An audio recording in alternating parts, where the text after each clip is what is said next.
everyone, I am Madhu and I study in class 10th.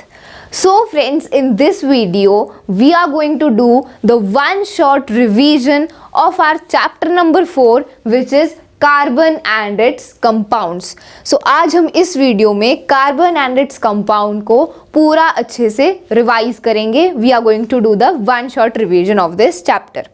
सो मैं आपको पहले ही बता देती हूँ कि मैंने इस चैप्टर का डिटेल्ड वीडियो भी बना रखा है. इस चैप्टर को मैंने पूरा डिटेल में भी एक्सप्लेन किया हुआ है. तो अगर आपने ये चैप्टर बिल्कुल भी नहीं पढ़ा तो सबसे पहले आपको वो वीडियो देखना है जिसमें मैंने पूरे चैप्टर को एक्सप्लेन किया है. And then for revising the chapter you can watch this video. Okay so इस वीडियो में हम पूरे चैप्टर को रिवाइज करेंगे, सारे टॉपिक्स को रिवाइज करेंगे जो हमारे टर्म 2 के एग्जाम्स में आ रहे हैं. देन हम एनसीईआरटी के क्वेश्चंस को सॉल्व करेंगे and then we will solve some previous year questions. Okay तो ये वीडियो देखने के बाद आपको कार्बन एंड इट्स कंपाउंड्स का पूरा चैप्टर अच्छे से रिवाइज हो जाएगा. Okay so without wasting time let's start. So इस चैप्टर में ये सारे टॉपिक्स हैं जो हमारे टर्म 2 के एग्जाम्स में आ रहे हैं. So we will revise them and after that we will solve the questions. So सबसे पहले हम एक बेसिक इंट्रोडक्शन के बारे में डिस्कस करेंगे. Then we will discuss about the covalent bond, then types of covalent bond, allotropes of carbon, then versatile nature of carbon. इसमें हम कैटिनेशन और टेट्रावेलेंसी के बारे में पढ़ेंगे. Then we will discuss about hydrocarbons. There are two types of hydrocarbons, saturated hydrocarbon and unsaturated hydrocarbon. Then we will discuss about structural isomerism, then functional groups and homologous series. So ये सारे topics हैं जो हमारे term 2 exams में आ रहे हैं. इसके आगे जो topics given है हमारे chapter में वो reduce हो गए हैं. They are not coming in our exams, so we will not study them. Okay? इनको रिवाइज करने के बाद फिर हम question solve करेंगे. Okay? So let's start with the introduction. So introduction से स्टार्ट करते हैं. Food, clothes, medicines, books or many of the things that you listed all are all based on this versatile element carbon. तो ये जो भी things हैं, ये जो भी चीज़ें हैं जैसे कि food, clothes, medicines, ये सारी चीज़ें कार्बन से बनी होती हैं. So carbon is a very important element. In addition, all living structures are carbon based. The amount of carbon present in the earth's crust and in the atmosphere is quite meager. तो देखो जितने भी living organisms हैं वो भी carbon से बने होते हैं. We are also made up of carbon. लेकिन अर्थ की क्रस्ट में, हमारी अर्थ की क्रस्ट में और एटमॉस्फेयर में कार्बन का जो अमाउंट है वो बहुत कम है, very less. Okay you can see the earth crust has only 0.02% carbon in the form of minerals like carbonates, hydrogen carbonates, coal and petroleum, and the atmosphere has 0.03% of carbon dioxide. In spite of this small amount of carbon available in nature, the importance of carbon seems to be immense. तो हमने देखा कितना कम amount है carbon का. अर्थ की crust में सिर्फ 0.02% carbon present है, वो भी मिनरल्स की फॉर्म में जैसे कि कार्बोनेट्स, हाइड्रोजन कार्बोनेट्स, कोल, पेट्रोलियम. और एटमॉस्फेयर में कार्बन डाइऑक्साइड कितना है? 0.03% है, बहुत कम अमाउंट है.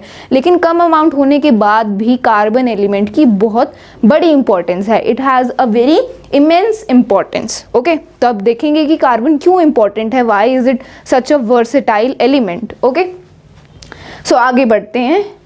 Now let's talk about the covalent bond. तो हमें पता है कि कार्बन एलिमेंट हमेशा कोवेलेंट बॉन्ड बनाता है. ठीक है, तो कोवेलेंट बॉन्ड क्या होता है? Carbon always forms covalent bond. तो कोवेलेंट बॉन्ड क्या होता है? The bond formed by mutual sharing of electron pairs between two atoms in a molecule is known as covalent bond. तो जब दो एटम्स इलेक्ट्रॉन्स को शेयर करते हैं तब उनके बीच का जो बॉन्ड बनता है वो कोवेलेंट बॉन्ड होता है. देखो या तो एक एटम इलेक्ट्रॉन्स को लूज करता है या फिर इलेक्ट्रॉन्स को गेन करता है. लेकिन जब एक एटम इलेक्ट्रॉन्स को ना लूज कर रहा है ना गेन कर रहा है तो वो क्या करता है? अपने इलेक्ट्रॉन्स को शेयर करता है. ठीक है, इट शेयर्स इट्स इलेक्ट्रॉन, और शेयर करने के बाद जो बॉन्ड बनता है उसको कोवेलेंट बॉन्ड बोलते हैं. ठीक है, so it is a bond formed by mutual sharing of electron.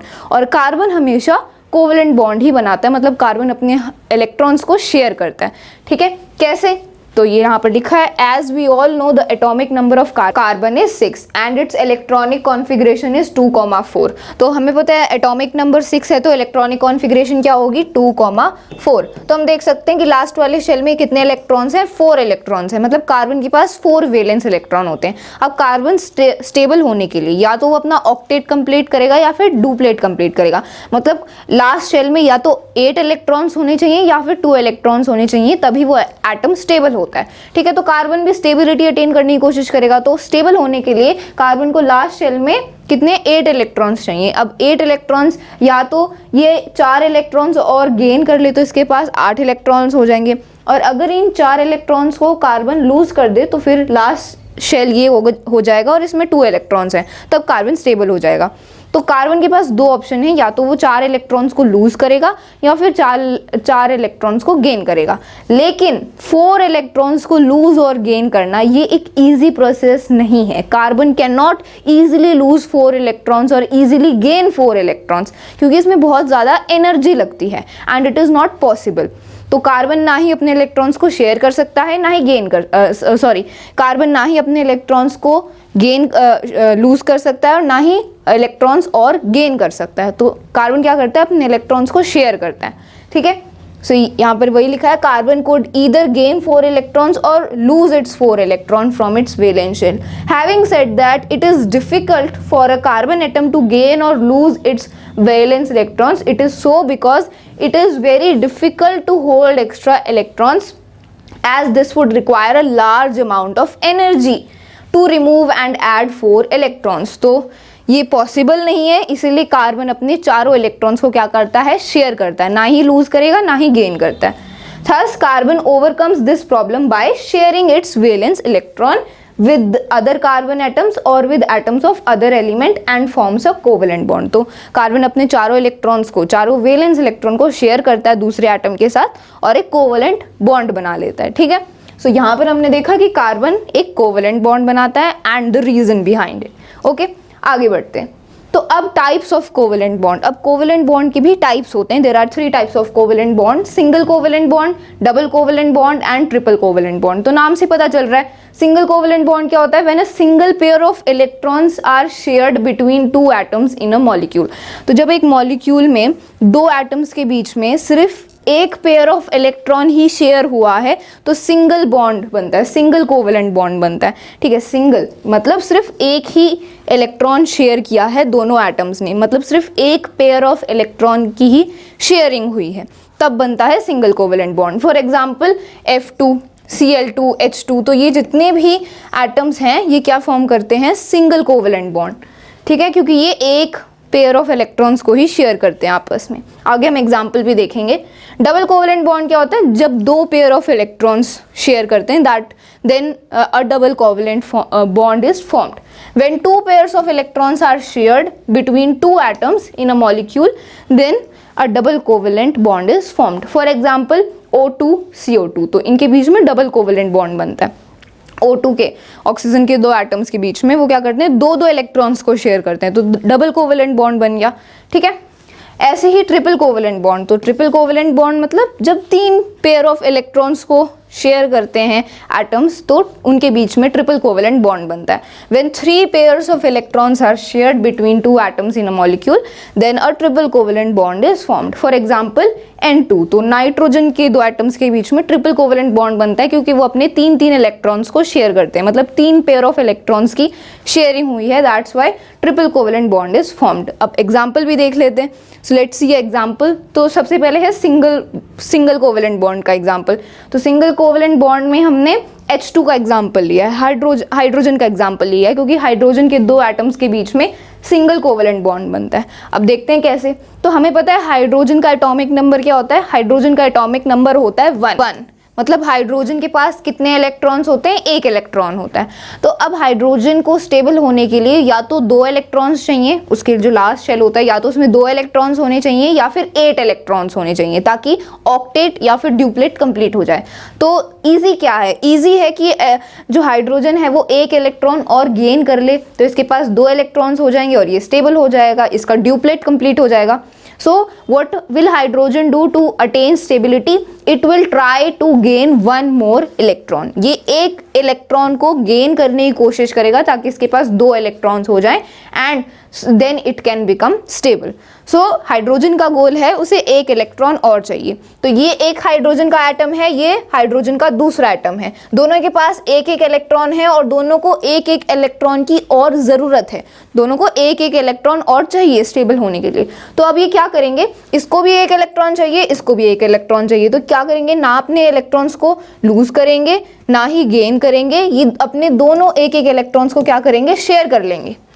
अब ये दोनों अपने एक एक इलेक्ट्रॉन्स को शेयर करेंगे तो इस वाले हाइड्रोजन एटम के पास भी 2 इलेक्ट्रॉन्स हो जाएंगे और इस वाले हाइड्रोजन एटम के पास भी 2 इलेक्ट्रॉन हो जाएंगे. तो दोनों ने शेयर कर लिया, दोनों के पास 2-2 इलेक्ट्रॉन्स हो गए और दोनों एटम्स स्टेबल हो गए, है ना. सो इन्होंने क्या किया, अपने दोनों इलेक्ट्रॉन्स को शेयर किया, एक एक इलेक्ट्रॉन को शेयर किया.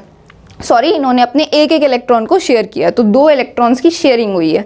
सो यहाँ पर इनके बीच में सिंगल कोवेलेंट बॉन्ड बन गया. 2 हाइड्रोजन एटम्स के बीच में सिंगल कोवेलेंट बॉन्ड बना है क्योंकि दोनों ने अपने एक एक इलेक्ट्रॉन को शेयर किया है. सो 1 pair of electron is shared between them, that's why a single covalent bond is formed. इसको रिप्रेजेंट कैसे करेंगे, रिप्रेजेंट करते हैं H और ये डैश लगा दो सिंगल H, मतलब दोनों हाइड्रोजन एटम के बीच में एक पेयर ऑफ इलेक्ट्रॉन शेयर हुआ है. मतलब सिंगल डैश मतलब सिंगल कोवेलेंट बॉन्ड बना है, एक पेयर ऑफ इलेक्ट्रॉन शेयर हुआ है. ठीक है, इसको रिप्रेजेंट ऐसे करते हैं. So this is example of single covalent bond. अब डबल कोवेलेंट बॉन्ड और ट्रिपल कोवेलेंट बॉन्ड का भी एग्जांपल देख लेते हैं. तो ऑक्सीजन के एटम्स के बीच में बनता है डबल कोवेलेंट बॉन्ड और नाइट्रोजन के एटम्स के बीच में बनता है ट्रिपल कोवेलेंट बॉन्ड. अब कैसे, तो देखो सबसे पहले ऑक्सीजन की बात करते हैं. तो ऑक्सीजन के एक एटम के पास कितने इलेक्ट्रॉन्स होते हैं, 8 इलेक्ट्रॉन्स होते हैं क्योंकि ऑक्सीजन का एटॉमिक नंबर कितना होता है, 8 होता है. So oxygen is having 8 electrons. तो इसकी इलेक्ट्रॉनिक कॉन्फिगरेशन क्या होगी, 2,6. पहले शेल में 2 इलेक्ट्रॉन, लास्ट वाले शेल में 6 इलेक्ट्रॉन. तो अब ऑक्सीजन को स्टेबल होने के लिए क्या चाहिए, लास्ट शेल में उसे 8 इलेक्ट्रॉन्स चाहिए ताकि ऑक्टेट कंप्लीट हो जाए. सो 8 इलेक्ट्रॉन्स के लिए 2 इलेक्ट्रॉन्स की रिक्वायरमेंट और है, तो ऑक्सीजन को 2 इलेक्ट्रॉन्स और चाहिए. So oxygen will try to gain 2 more electrons to become stable. ठीक है, तो अब देखो ये एक ऑक्सीजन का एटम है और ये दूसरा ऑक्सीजन का एटम है. इसके वैलेंस शेल में, ठीक है, ये इसको रिप्रेजेंट कैसे करते हैं, ये जो क्रॉस मार्क्स आपको दिख रहे हैं ये इलेक्ट्रॉन्स हैं. ठीक है, तो हमने देखा कि लास्ट वाले शेल में मतलब वैलेंस शेल में ऑक्सीजन के पास 6 इलेक्ट्रॉन है, तो ये 6 इलेक्ट्रॉन्स हैं, 1 2 3 4 5 6. ऑक्सीजन की वैलेंस शेल में 6 इलेक्ट्रॉन्स हैं. ऐसे ही ये वाला जो ऑक्सीजन एटम है इसके वैलेंस शेल में भी 6 इलेक्ट्रॉन है, 1 2 3 4 5 6. अब इसको भी 2 इलेक्ट्रॉन चाहिए, इसको भी 2 इलेक्ट्रॉन चाहिए. तो ये क्या करेंगे, अपने 2 इलेक्ट्रॉन्स को आपस में शेयर कर लेंगे. ये भी अपने 2 इलेक्ट्रॉन्स को शेयर करेगा और ये भी अपने 2 इलेक्ट्रॉन्स को शेयर करेगा. तो दोनों ने अपने 2-2 इलेक्ट्रॉन्स को शेयर किया. ठीक है, तो इनके बीच में कोवेलेंट बॉन्ड बन गया. इन्होंने अपने 2-2 इलेक्ट्रॉन्स को शेयर कर लिया. तो अब जब इसने अपने 2 इलेक्ट्रॉन्स इसके साथ शेयर करे तो इसके पास कितने, 8 इलेक्ट्रॉन्स हो गए. लास्ट शेल में ये स्टेबल हो गया और जैसे ही इसने अपने 2 इलेक्ट्रॉन्स इसके साथ शेयर करे तो ये भी स्टेबल हो गया. ठीक है, तो दोनों ने अपने 2-2 इलेक्ट्रॉन्स को शेयर किया और इनके बीच में शेयरिंग हुई और डबल कोवेलेंट बॉन्ड बन गया. ठीक है, तो डबल कोवेलेंट बॉन्ड को हम रिप्रेजेंट कैसे करेंगे, 2 डैश लगा देंगे. एक ऑक्सीजन का एटम ये है, दूसरा ऑक्सीजन का एटम ये है, दोनों के बीच में 2-2 इलेक्ट्रॉन शेयर हुए हैं, मतलब 2 पेयर ऑफ इलेक्ट्रॉन्स की शेयरिंग हुई है, तो हम डबल डैश लगा देंगे. It means a double covalent bond is formed between them. तो ये तो हमने ऑक्सीजन की बात कर ली. अब ऐसे ही नाइट्रोजन के जो एटम्स हैं उनके बीच में ट्रिपल कोवेलेंट बॉन्ड बनता है, मतलब 3 इलेक्ट्रॉन्स दोनों ने शेयर किए. तो नाइट्रोजन का एटॉमिक नंबर होता है 7. ठीक है, तो इलेक्ट्रॉनिक कॉन्फ़िगरेशन क्या होगी, 2,5. तो नाइट्रोजन के वैलेंस शेल में 5 इलेक्ट्रॉन्स हैं. अब स्टेबल होने के लिए नाइट्रोजन को कितने और इलेक्ट्रॉन चाहिए, 3 इलेक्ट्रॉन और चाहिए ताकि ये स्टेबल हो जाए. सो नाइट्रोजन का एक एटम ये है, दूसरा एटम ये है. नाइट्रोजन के वैलेंस शेल में कितने, 5 इलेक्ट्रॉन है. सो 1 2 3 4 5. ऐसे ही इस एटम के भी, नाइट्रोजन के एटम में 5 वैलेंस इलेक्ट्रॉन है, 1 2 3 4 5. अब इसको भी 3 इलेक्ट्रॉन्स चाहिए, इसको भी 3 इलेक्ट्रॉन चाहिए, तो दोनों अपने 3-3 इलेक्ट्रॉन्स को शेयर कर लेंगे. ठीक है, इसने अपने 3 इलेक्ट्रॉन्स इसके साथ शेयर किए, इसने अपने 3 इलेक्ट्रॉन्स इसके साथ शेयर कर दिए. तो दोनों ने अपने 3-3 इलेक्ट्रॉन्स को शेयर किया. ठीक है, तो इनके बीच में ट्रिपल कोवेलेंट बॉन्ड बन गया। तो ये जो इलेक्ट्रॉन्स शेयर हुए हैं उनको हम ऐसे बीच में लिखते हैं, ठीक है। ये 3 इलेक्ट्रॉन्स इसके हैं, ये 3 इलेक्ट्रॉन्स इसके हैं, दोनों ने अपने 3 इलेक्ट्रॉन्स को शेयर किया, ठीक है। सो ट्रिपल बॉन्ड बन गया। अब ट्रिपल कोवेलेंट बॉन्ड को हम कैसे रिप्रेजेंट करते हैं, 3 डैश लगा देंगे। एक नाइट्रोजन का एटम ये है, एक नाइट्रोजन का एटम ये है, ट्रिपल कोवेलेंट बॉन्ड बना है तो हम इनके बीच में 3 डैश लगा देंगे, ठीक है। Very simple. तो हमने single covalent bond, double covalent bond और ट्रिपल कोवेलेंट बॉन्ड को भी रिवाइज कर लिया, ठीक है। यहाँ पर हम इसको जस्ट रिवाइज कर रहे हैं। अगर आपको और डिटेल में पढ़ना है तो आप मेरा वीडियो देख सकते हो, मैंने डिटेल में भी पूरा चैप्टर समझाया हुआ है, ठीक है। Let's move on. अब बात करते हैं एलोट्रोप्स ऑफ कार्बन। अब कार्बन के एलोट्रोप्स क्या होते हैं? So what are allotropes? Different forms of an element that has same chemical properties but different physical properties are known as allotropes.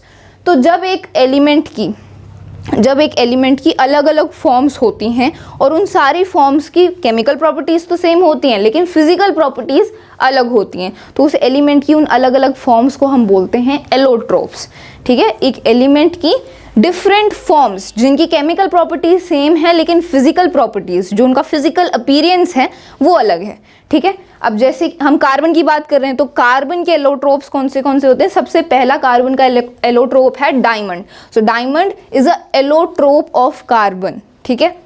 In this, carbon an atom is bonded to 4 other atoms of carbon forming 3-dimensional structures.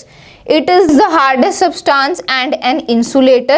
It is used for drilling rocks, cutting. It is also used for making jewelry.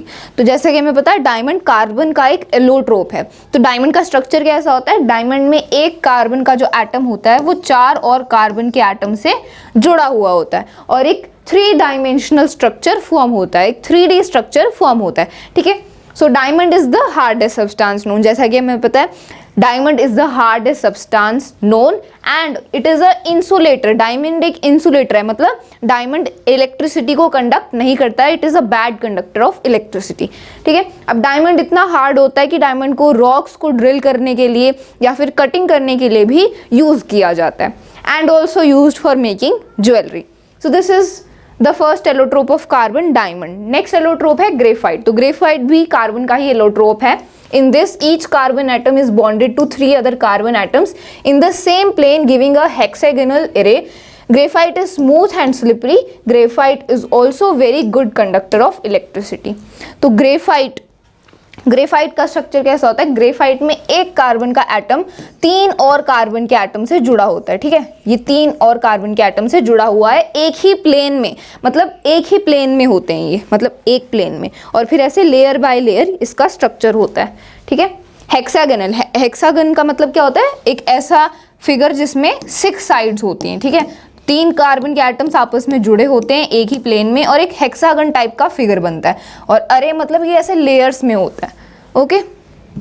और graphite का physical appearance क्या होता है? Graphite smooth और slippery होता है, इसीलिए graphite को पेंसिल की लीड बनाने के लिए भी यूज किया जाता है। सो पेंसिल की जो लीड होती है जिससे आप लिखते हो, it is made of graphite, और ग्रेफाइट इलेक्ट्रिसिटी का एक अच्छा कंडक्टर है। So graphite is a good conductor of electricity. अगला एलोट्रोप है कार्बन का बुकमिंस्टर फुलरीन। सो इसको हम C60 भी बोलते हैं, ठीक है, C-60 बुकमिंस्टर फुलरीन, ठीक है। It is an allotrope of the carbon containing cluster of 60 carbon atoms joined together to form spherical molecules. It is dark solid at room temperature. तो this is the structure of Buckminster fullerene. एक carbon का जो atom है वो 60 carbon के atom से जुड़ा होता है और एक स्फेरिकल शेप फॉर्म करता है, ठीक है, एक स्फेरिकल शेप फॉर्म करता है। सो इट इज बुकमिंस्टर फुलरीन, इसलिए इसको हम C60 भी लिखते हैं, मतलब एक कार्बन का एटम 60 कार्बन के एटम्स आपस में जुड़े होते हैं और एक स्फेरिकल शेप बनता है, okay. So this is the third allotrope of carbon. तो एलोट्रोप्स ऑफ कार्बन हमने देख लिए। इन सब की केमिकल प्रॉपर्टीज सेम है, सारे के कार्बन के एटम से ही बने हैं, लेकिन सबकी फिजिकल प्रॉपर्टीज अलग अलग है, ठीक है। Then versatile nature of carbon. तो कार्बन एटम का जो नेचर होता है वो बहुत ही वर्सेटाइल होता है, यूनिक होता है, ठीक है। कार्बन एलिमेंट का जो नेचर है वो बहुत वर्सेटाइल होता है। अब क्यों होता है? सो देयर आर 2 रीजंस और 2 factors for the versatile nature of carbon. तो पहला फैक्टर है कैटिनेशन। अब कैटिनेशन क्या होता है इसको डिस्कस करते हैं। So catenation is basically the self-linking property of carbon atom through the covalent bonds to form long, straight, branched and rings of different sizes is called catenation.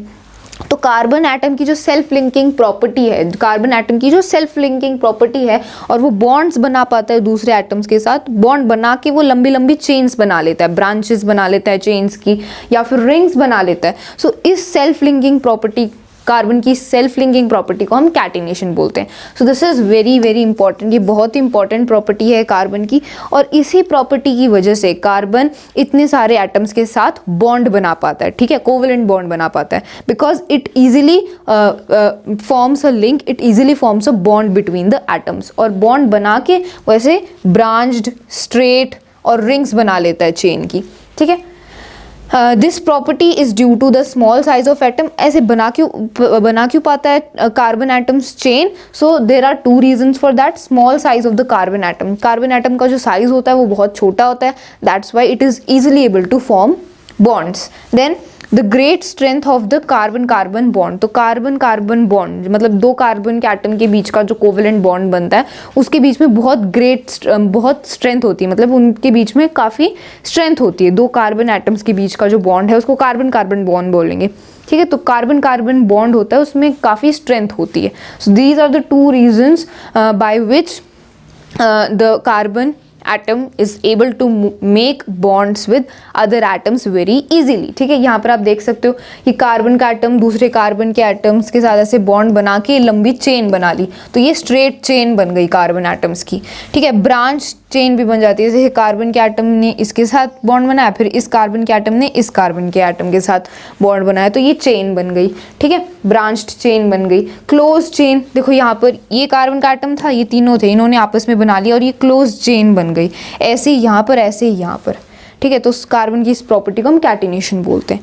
आगे बढ़ते हैं. So the second reason for the versatile nature or second factor for the versatile nature of carbon is the tetravalent nature of carbon. पहला factor था catenation. ठीक है, catenation की वजह से, कैटिनेशन प्रॉपर्टी की वजह से कार्बन इतना वर्सेटाइल है, यूनिक है. दूसरा नेचर होता है टेट्रावेलेंट नेचर या फिर इसको आप टेट्रावेलेंसी भी बोल सकते हो. So what is tetravalent nature of carbon? As we all know that carbon is an atom that has 4 valence electrons. Since carbon can neither lose nor gain its valence electrons to attain an octet, it forms a covalent bond via sharing its 4 valence electrons with other atoms. तो ये हमने starting में देख ही लिया था कि carbon का atomic number 6 है, तो उसकी इलेक्ट्रॉनिक कॉन्फ़िगरेशन होगी 2,4. तो वैलेंस इलेक्ट्रॉन 4 है. अब ना ही कार्बन इससे इन 4 इलेक्ट्रॉन्स को लूज कर सकता है, ना ही 4 इलेक्ट्रॉन्स और गेन कर सकता है. तो कार्बन क्या करता है, अपने इन 4 वैलेंस इलेक्ट्रॉन्स को शेयर करता है. शेयर करके जो बॉन्ड बनता है वो कोवेलेंट बॉन्ड होता है. सो कार्बन की ये जो प्रॉपर्टी है वैलेंस इलेक्ट्रॉन को शेयर करके बॉन्ड बनाने की, इसे टेट्रावेलेंसी बोलते हैं, या this is known as the tetravalent nature of carbon. तो इन दो प्रॉपर्टीज की वजह से कार्बन इतना यूनिक है, वो दूसरे एटम्स के साथ जल्दी बॉन्ड बना पाता है, क्योंकि एक तो उसके पास वैलेंस इलेक्ट्रॉन है तो शेयर करके जल्दी बॉन्ड बना लेगा दूसरे एटम्स के साथ. और पहली प्रॉपर्टी अभी हमने देखी कैटिनेशन, वो इजीली बॉन्ड बना पाता है कार्बन के एटम के साथ या फिर किसी दूसरे एलिमेंट के एटम्स के साथ भी बॉन्ड बना पाता है. ठीक है, so these are the two properties by which carbon is so versatile और यूनिक. आगे बढ़ते हैं, अब बात करते हैं हाइड्रोकार्बन्स के बारे में. अब हाइड्रोकार्बन्स क्या होते हैं? Hydrocarbons are the compounds made of carbon and hydrogen. नाम से पता चल रहा है, ऐसे कंपाउंड्स जो हाइड्रोजन और कार्बन दोनों से बने वो होते हैं हाइड्रोकार्बन्स. ठीक है, for example methane, ethane, ethene, ethyne. So these are some of the compounds which are hydrocarbons made of both carbon and hydrogen. तो यहाँ देख सकते हो मीथेन का फॉर्मूला है CH4. तो मतलब कार्बन का एक एटम है और हाइड्रोजन के 4 एटम्स हैं. ऐसे ही इथीन का फॉर्मूला है C2H4, मतलब कार्बन के 2 एटम, हाइड्रोजन के 4 atom. So these are hydrocarbons. अब हाइड्रोकार्बन्स के भी 2 टाइप होते हैं, saturated hydrocarbons and unsaturated.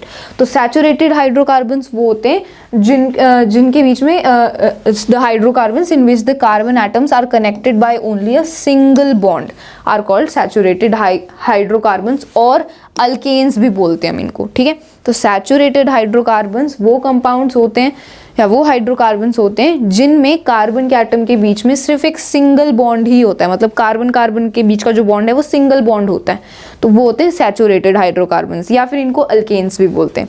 For example methane and ethane, तो मीथेन और ईथेन ये दोनों क्या है, सैचुरेटेड हाइड्रोकार्बन्स हैं।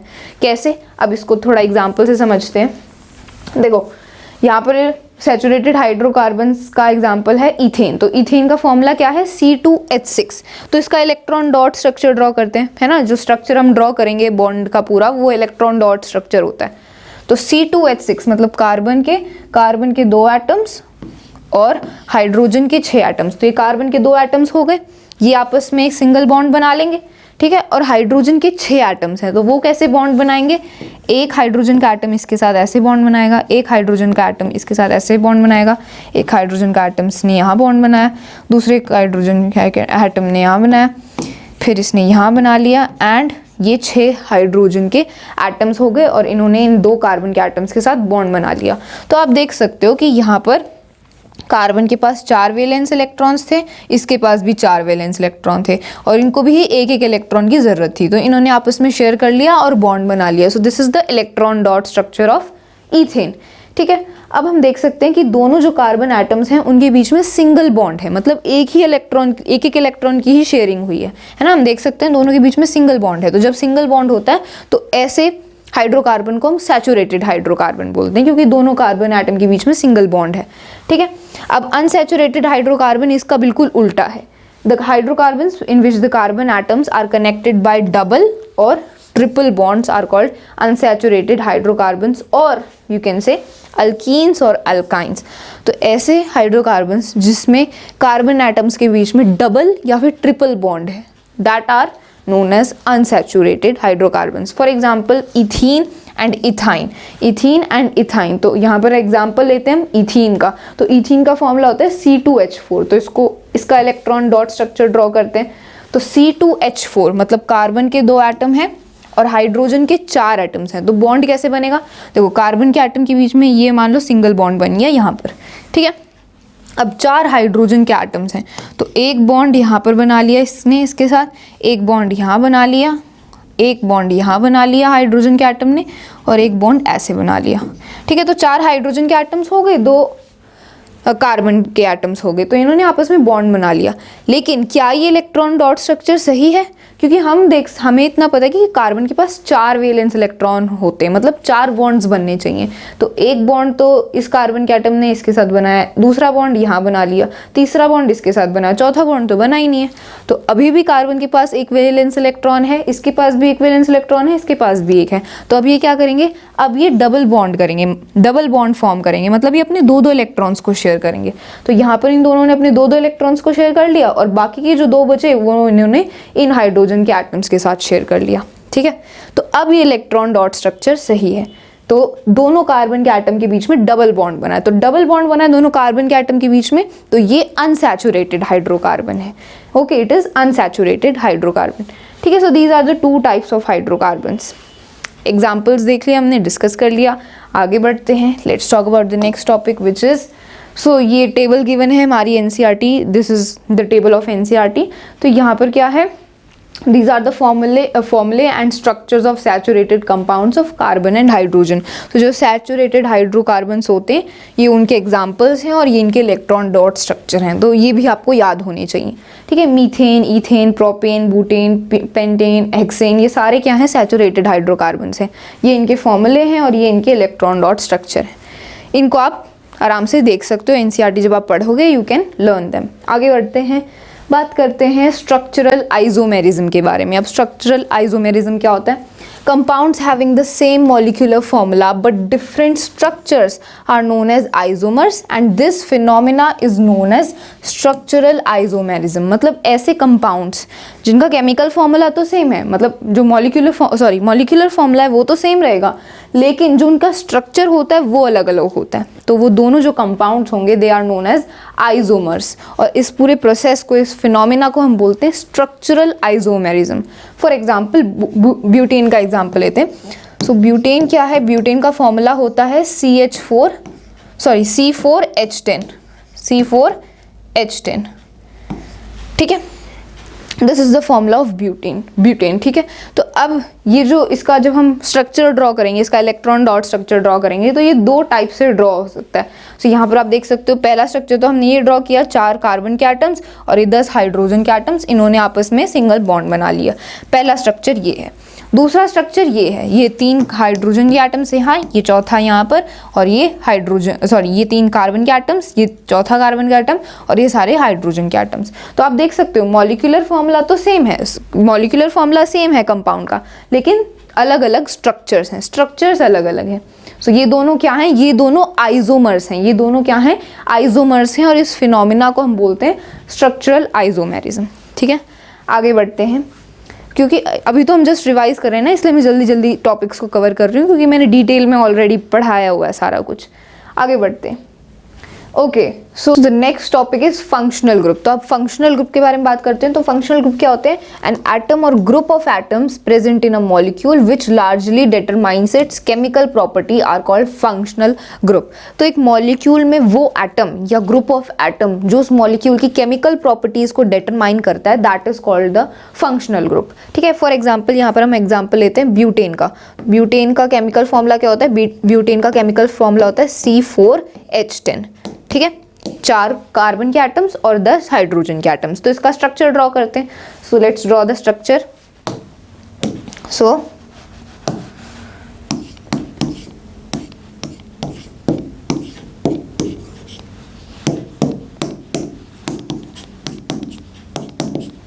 ठीक है, तो ये ब्यूटेन का स्ट्रक्चर है। अब इस ब्यूटेन के स्ट्रक्चर में अगर मैं हाइड्रोजन का ये जो एटम है, इसकी जगह अगर मैं क्लोरीन का एटम लगा दूं, इसकी जगह यहाँ पर मैं क्लोरीन का एटम लगा दूं, तो अब ये जो पूरा ब्यूटेन का मॉलिक्यूल है, इसकी प्रॉपर्टीज चेंज हो जाएंगी, इसकी केमिकल प्रॉपर्टीज चेंज हो जाएंगी, ठीक है। अगर मैं हाइड्रोजन के एटम की जगह यहाँ पर क्लोरीन का एटम लगा दूं, क्लोरीन के एटम के साथ बॉन्ड बनाऊं, तो इस पूरे मॉलिक्यूल की जो केमिकल प्रॉपर्टीज हैं वो चेंज हो जाएंगी, ठीक है। तो पहले तो ये ब्यूटेन था जब हाइड्रोजन था, यहाँ पर हाइड्रोजन का एटम था। अब हाइड्रोजन की जगह मैंने क्लोरीन का एटम लगा दिया, तो अब इसकी प्रॉपर्टीज चेंज हो गई। तो अब ये ब्यूटेन नहीं है, अब ये क्या है? अब ये है chlorobutane. Now it is chlorobutane, ठीक है। अब इसकी केमिकल प्रॉपर्टीज चेंज हो गई हैं। तो ऐसा एटम या ऐसा ग्रुप ऑफ एटम जो एक मॉलिक्यूल में प्रेजेंट हो, और वो एटम या ग्रुप ऑफ एटम उस मॉलिक्यूल की केमिकल प्रॉपर्टीज को डिटरमाइन करे, तो वो जो एटम होता है या वो जो ग्रुप ऑफ एटम होता है उसको फंक्शनल ग्रुप बोलते हैं। तो यहाँ पर ये जो क्लोरीन का एटम है जो इस पूरे मॉलिक्यूल की केमिकल प्रॉपर्टीज को डिटरमाइन करेगा, सो ये क्लोरीन का एटम क्या है? फंक्शनल ग्रुप है। This is the functional group, ठीक है। सो आई होप आपको ये भी क्लियर हो गया। एनसीईआरटी में टेबल गिवन है फंक्शनल ग्रुप्स की, आप इनको भी देख सकते हो। आगे बढ़ते हैं। Now let's talk about the next topic which is homologous series. So now let's discuss about the last topic of our chapter, which is homologous series. तो homologous series क्या होता है? So series of organic compounds having the same functional group and same chemical properties and successive members differ by a CH2 unit or 14 mass units are known as homologous series. Homologous series क्या है? एक ऐसी series है organic compounds की जिनमें उन सारे organic compounds का फंक्शनल ग्रुप सेम होता है, उनकी केमिकल प्रॉपर्टीज सेम होती हैं, और वो जो सीरीज है कंपाउंड्स की उनके बीच में CH2 यूनिट का डिफरेंस होता है, ठीक है। मतलब वो CH2 यूनिट से डिफर करते हैं, तो उस ऑर्गेनिक कंपाउंड की सीरीज को हम होमोलोगस सीरीज बोलते हैं। फॉर एग्जाम्पल हमने भी देखा था, एक टेबल देखी थी एनसीईआरटी की जिसमें सारे सैचुरेटेड कंपाउंड्स के इलेक्ट्रॉन डॉट स्ट्रक्चर गिवन थे। तो उसी टेबल में से हम एक ऑर्गेनिक कंपाउंड्स की सीरीज यहाँ पर लिखते हैं। सो पहला जो एलिमेंट था दैट वाज CH4, ठीक है। यहाँ पर भी एक एग्जांपल गिवन है CH4, फिर C2H6, और आगे ऐसे ये सीरीज बढ़ती रहेगी। तो पहला ये CH4, देन अगला एलिमेंट था which was having the formula C2H6, और इससे अगला जो एलिमेंट था उसका फॉर्मूला था C4H8। तो अब आप देख सकते हो ये 3 ऑर्गेनिक कंपाउंड्स हैं, ठीक है। इन तीनों की फंक्शनल ग्रुप सेम है, इन तीनों की केमिकल प्रॉपर्टीज़ भी सेम है, और ये तीनों जो ऑर्गेनिक कंपाउंड्स हैं ये CH2 यूनिट से डिफर कर रहे हैं, मतलब इनके बीच में CH2 यूनिट का डिफरेंस है। अब CH2 यूनिट का डिफरेंस कैसे, यहाँ पर आप देख सकते हो, पहला जो ऑर्गेनिक कंपाउंड है इसमें 1 कार्बन का एटम है, इसमें 4 कार्बन के एटम्स हैं। अगले ऑर्गेनिक कंपाउंड में 2 कार्बन के एटम है और 6 हाइड्रोजन के एटम्स हैं। तो डिफरेंस कितना हुआ, डिफरेंस विल बी 1 कार्बन का एटम यहाँ ज़्यादा है तो C आ गया, और यहाँ पर 2 हाइड्रोजन के एटम ज़्यादा है तो H2 आ गया, मतलब CH2 यूनिट का डिफरेंस है। ऐसे ही इन दोनों में भी CH2 यूनिट का ही डिफरेंस है, तो ये एक होमोलोगस सीरीज है। इट इज़ जस्ट एग्जाम्पल, ये मैंने बस एग्जाम्पल्स एक्सप्लेन किया। तो ऐसी ऑर्गेनिक कंपाउंड्स की सीरीज जिनका functional group chemical property same है लेकिन वो CH2 यूनिट से डिफर करते हैं, that is homologous series. Characteristics क्या है होमोलोगस सीरीज की, the successive members in homologous series differ by CH2 unit, ठीक है, ये या फिर 14 mass unit, it is the same. Members of given homologous series have the same functional group, उनका functional group same होता है, and all the members of homologous series show similar chemical properties, और chemical properties भी same होती हैं, ठीक है। तो होमोलोगस सीरीज हमने डिस्कस कर लिया, this was the last topic. तो हमने अपने पूरे चैप्टर को रिवाइज कर लिया, complete revision we have done. Now let's solve the NCERT questions. So NCERT question solve करते हैं। तो ये पहला क्वेश्चन है which is a MCQ। So question है, ethane with the molecular formula C2H6 has 6 covalent bond, 7 covalent bonds, 8 covalent bonds और 9 covalent bond. तो हमें बताना है कि ये जो हमारा इथेन है इसका मॉलिक्यूलर फॉर्मूला ये है, इसमें कितने कोवेलेंट बॉन्ड्स बनते हैं, ठीक है। तो हमें नंबर ऑफ कोवेलेंट बॉन्ड बताना है। कैसे बताएंगे, पहले तो हमें स्ट्रक्चर ड्रॉ करना पड़ेगा, we have to draw the electron dot structure. तो C2H6 मतलब कार्बन के 2 एटम हैं और हाइड्रोजन के 6 एटम्स हैं। तो हम देख सकते हैं हाइड्रोजन कैसे बॉन्ड बनाएंगे, इनके साथ ऐसे बॉन्ड बना लेंगे, ठीक है, क्योंकि कार्बन के पास कितने 4 वैलेंस इलेक्ट्रॉन होते हैं और हाइड्रोजन को 1 इलेक्ट्रॉन की ज़रूरत होती है, ठीक है। तो ये इसका इलेक्ट्रॉन डॉट स्ट्रक्चर है, this is the electron dot structure of ethane. तो अब हमें देखना है कितने कोवेलेंट बॉन्ड बन रहे हैं। तो काउंट करो कितने बॉन्ड बन रहे हैं, 1 2 3 4 5 6 और ये बीच में इन दोनों का 7th bond. So there are 7 covalent bonds in between the atoms. So कितने कोवेलेंट बॉन्ड बने, 7। So option B is the correct answer for this, ठीक है। Okay, so the next question is what is an homologous series, explain with an example. तो हमें homologous series की definition लिखनी है और साथ में एक एग्जाम्पल भी देना है। तो अब मैंने एक्सप्लेन तो कर ही दिया था कि होमोलोगस सीरीज क्या होती है, and with that I have also given example. तो उस डेफिनेशन को आप यहाँ पर सेंटेंस में लिख सकते हो, ठीक है। तो you should know how to make the answer of any question, किसी भी क्वेश्चन का आंसर फ्रेम करना आपको आना चाहिए। लाइन्स डिफरेंट हो सकती हैं, वर्ड्स डिफरेंट हो सकते हैं, इट डजेंट मैटर, लेकिन जो आपने सेंटेंस लिखा है वो सही होना चाहिए, करेक्ट होना चाहिए, उसकी जो सेंस है वो सही होनी चाहिए, then you are going to get complete marks, ठीक है। सो होमोलोगस सीरीज क्या होती है, a series of organic compounds. यहाँ पर मैं इसका आंसर लिख रही हूँ, if you want the complete statement, a series of organic compounds,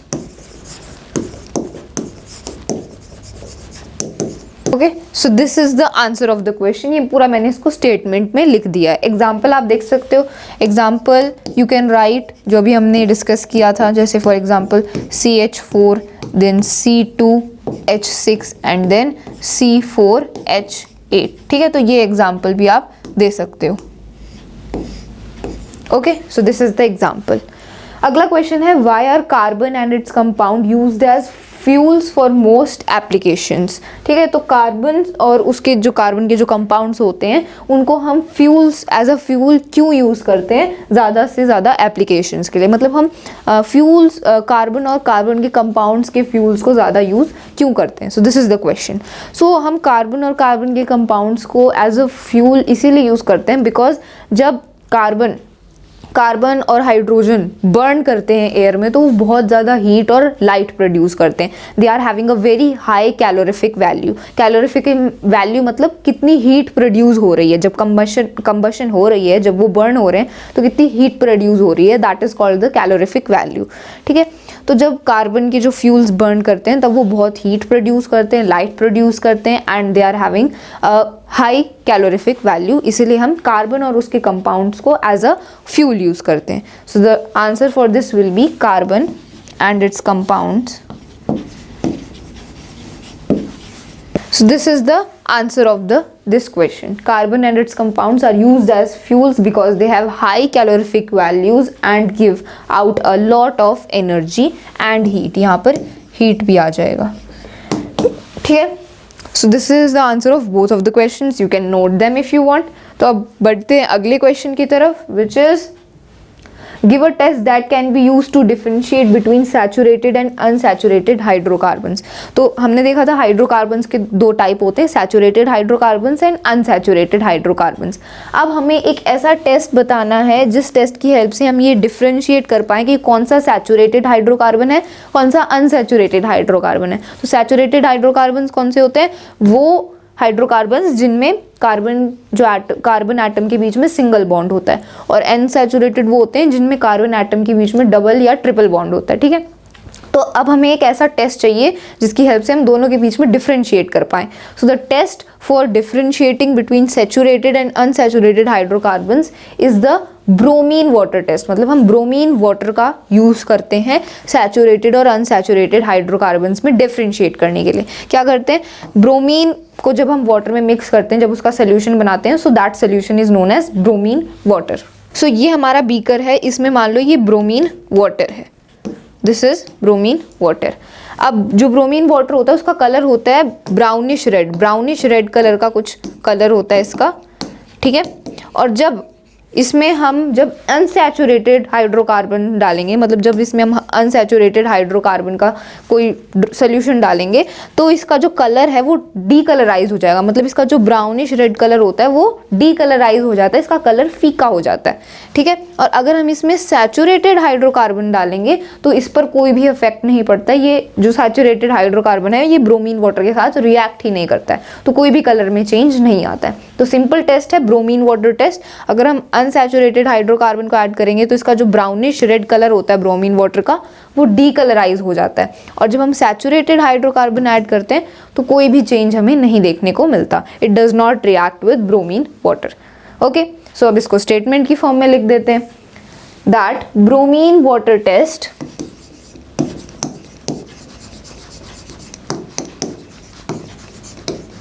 Okay, so this is the answer for this question. Bromine water test is used to differentiate between the unsaturated and saturated hydrocarbons. Saturated hydrocarbons do not react with bromine water, whereas unsaturated hydrocarbons change the color of bromine water. Okay, so you can note it down if you want. Now let's move on and talk about some previous year questions. तो अब हम कुछ previous year questions के बारे में बात करते हैं. एनसीईआरटी में जो हमारे चैप्टर से रिलेटेड जितने भी क्वेश्चंस थे उनको हमने डिस्कस कर लिया. Now let's talk about some previous year questions. So the first question is, what is the difference in the molecular formula of any two consecutive members of a homologous series of organic compounds? मतलब एक homologous series में successive जो compounds होते हैं, मतलब एक के बाद कंजिक्यूटिव जो कंपाउंड्स होते हैं, मतलब एक के बाद जो अगला कंपाउंड है उनके बीच में कितने यूनिट का डिफरेंस होता है. तो अभी हमने डिस्कस किया था that there is a difference of CH2 unit. ठीक है, CH2 यूनिट का डिफरेंस होता है. So CH2 is the answer, is the difference in the molecular formula of any two consecutive members of a homologous series of organic compounds. ठीक है, सो अगर आपने अच्छे से वीडियो को सुना है, चैप्टर अच्छे से पढ़ा है, तो आप इनको आंसर कर सकते हो. Okay, then next question is, state two characteristics features of carbon which when put together give rise to large number of carbon compounds. तो ऐसी दो फीचर्स का हमें, ऐसी दो कैरेक्टरिस्टिक फीचर्स का नाम बताना है जिनकी वजह से कार्बन बहुत सारे कंपाउंड्स बना पाता है. तो हमें पता है कि कार्बन की ऐसी दो प्रॉपर्टीज होती हैं which is catenation and tetravalency of carbon. तो इन दो प्रॉपर्टीज की वजह से, इन दो कैरेक्टरिस्टिक्स की वजह से कार्बन इतने सारे कंपाउंड्स फॉर्म कर पाता है. क्योंकि हमें पता है कैटिनेशन क्या होती है, self linking property of carbon. Carbon के एटम का साइज बहुत छोटा है, कार्बन बॉन्ड के बीच में स्ट्रेंथ ज़्यादा होती है, इसलिए कार्बन दूसरे एटम के साथ जल्दी बॉन्ड बना पाता है. बॉन्ड बनाता है तो ईजिली बॉन्ड बना पाता है, तो कंपाउंड्स भी फॉर्म कर पाता है. और अगली प्रॉपर्टी थी, सेकेंड प्रॉपर्टी थी टेट्रावेलेंसी.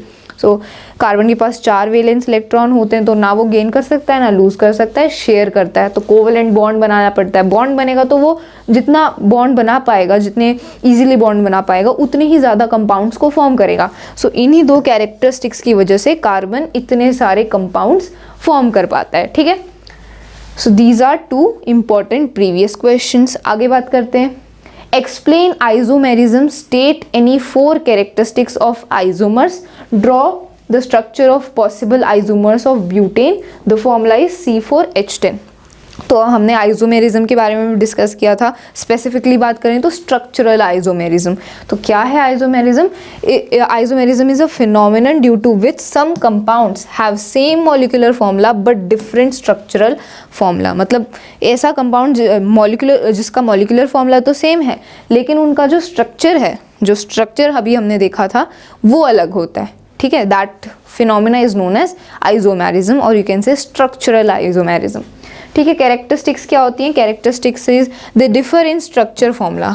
तो स्ट्रक्चर तो ऑब्वियसली डिफरेंट होगा ही दोनों का, ठीक है। They differ in melting point, they differ in boiling point, उनका मेल्टिंग और बॉइलिंग पॉइंट भी अलग अलग होता है, ठीक है। They differ in solubility in same solvent. तो सॉल्युबिलिटी प्रॉपर्टी होती है वो भी दोनों की अलग अलग होती है, ठीक है।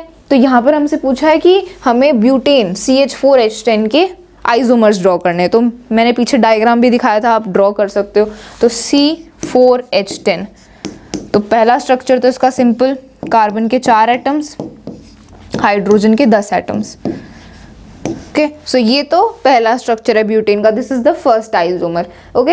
ये 4 कार्बन के एटम्स हैं और ये 10 हाइड्रोजन के एटम्स हैं। दूसरा आइसोमर है, दूसरा स्ट्रक्चर है, इट इज यहाँ पर ये कार्बन का एटम, ये दूसरा कार्बन का एटम, ये तीसरा कार्बन का एटम, ये 4th, ठीक है। ये हाइड्रोजन का एटम यहाँ बॉन्ड बना रहा है, ये यहाँ बॉन्ड बनाएगा, okay. So this is the second isomer of butane. तो ये दूसरा आइसोमर है, क्योंकि आप देख सकते हो फॉर्मूला तो दोनों का यही है, मॉलिक्यूलर फॉर्मूला तो यही है, लेकिन इनका स्ट्रक्चर अलग अलग है, okay. So these are the 2 isomers of butane, okay. Let's move on towards the next question which is give reasons for the following. तो हमें इन स्टेटमेंट्स की रीजन देने हैं। So the first one is element carbon forms compound mainly by covalent bonding। तो इसका reason क्या है? It is because carbon has 4 valence electrons, it cannot gain or lose 4 electrons because high energy is needed, it can only share 4 electrons। तो हमें पता है carbon हमेशा covalent bond ही form करेगा, बिकॉज उसके पास 4 वैलेंस इलेक्ट्रॉन्स होते हैं, ना वो शेयर कर सकता है, ना वो गेन कर सकता है, ना लूज कर सकता है। दैट्स वाई वो शेयर करता है, और शेयर करने के बाद जो बॉन्ड बनता है वो कोवेलेंट बॉन्ड होता है, okay. Second statement is diamond has a high melting point. Diamond का जो मेल्टिंग पॉइंट होता है वो बहुत ज़्यादा होता है। Why? It is due to strong covalent bonds and compact structure of diamond. तो हमें पता है कि डायमंड का जो स्ट्रक्चर होता है वो कैसा होता है? 3 डायमेंशनल होता है। एक कार्बन का एटम 4 और कार्बन के एटम से जुड़ा होता है, तो एक 3 डायमेंशनल स्ट्रक्चर बनता है, और वो बहुत हार्ड होता है। It is very compact and hard, इसीलिए उसका मेल्टिंग पॉइंट भी बहुत ज़्यादा होता है। So diamond has a high melting point. अगली स्टेटमेंट है graphite is a good conductor of electricity. जो ग्रेफाइट होता है, जिसको हम पेंसिल की लीड में भी यूज़ करते हैं, it is a good conductor of electricity. Why? It is due to presence of free electrons in graphite because each carbon is linked to 3 more carbon atoms। तो ग्रेफाइट में free electrons present होते हैं, इसीलिए electricity conduct होती है। जब electron freely present होंगे तभी तो इलेक्ट्रिसिटी उनमें से कंडक्ट होगी। अगर इलेक्ट्रॉन्स ही प्रेजेंट नहीं है, फ्रीली इलेक्ट्रॉन्स प्रेजेंट ही नहीं है, तो इलेक्ट्रिसिटी भी कंडक्ट नहीं होगी। जैसे डायमंड में कोई फ्री इलेक्ट्रॉन होता ही नहीं है, इसलिए इलेक्ट्रिसिटी कंडक्ट नहीं होती। लेकिन ग्रेफाइट में जो इलेक्ट्रॉन्स होते हैं वो फ्रीली प्रेजेंट होते हैं, that's why electricity is conducted and it is a good conductor of electricity. ठीक है, so we have completed the revision of our chapter carbon and its compound. हमने इस पूरे चैप्टर को अच्छे से रिवाइज कर लिया है। हमने सारे टॉपिक्स को रिवाइज किया, फिर हमने एनसीईआरटी के क्वेश्चन सॉल्व किए, एंड देन हमने कुछ प्रीवियस ईयर क्वेश्चंस भी सॉल्व किए। सो आई होप आपको ये पूरा चैप्टर फाइनली अच्छे से रिवाइज हो गया। हमने इस चैप्टर को डिटेल में भी एक एक चीज़ अच्छे से डिस्कस करी है, उसका मैंने वीडियो बना रखा है, और इस वीडियो में हमने इस चैप्टर की 1 शॉर्ट रिवीजन करी।